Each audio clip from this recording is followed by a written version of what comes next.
Paano kung napagod na tayo pero hindi natin pinaparamdam? Paano kung gusto mo nang sumuko pero ang tanging pinapakita mo lang ay ang paglaban? Sa buhay, hindi natin kailangan ipakita na palagi tayong malakas, masaya. Minsan, kailangan din natin ipahinga. Ilabas ang bawat pagod at salita.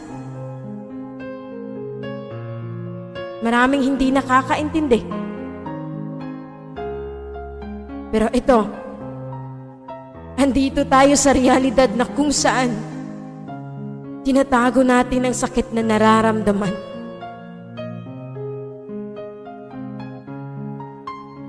Kailan ba dapat tayo magpahinga? At kailan sabihin na ayaw ko na?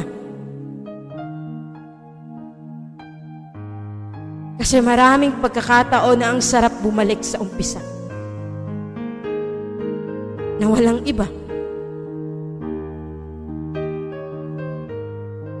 Ang sarap mabuhay.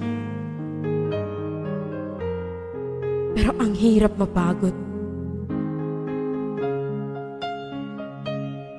Sa mundong ito, hindi natin kailangan ipakita na masaya pa tayo. Kasi may mga oras na halos tayo ay sukong-suko na. May mga panahong ayaw mo na, pero pilit mong iniiwasan. Kasi ikaw lang ang mag-isa.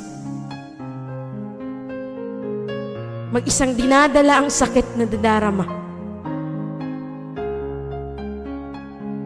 Alam mo yung pakiramdam na walang-wala ka na. Wala ka nang masabi. Dahil pagod ka na sa paulit-ulit na sakit. Yung parang ayaw mo na. Napapagod tayo hindi dahil mahina. Napapagod kasi nangangarap at patuloy na lumalaban sa buhay.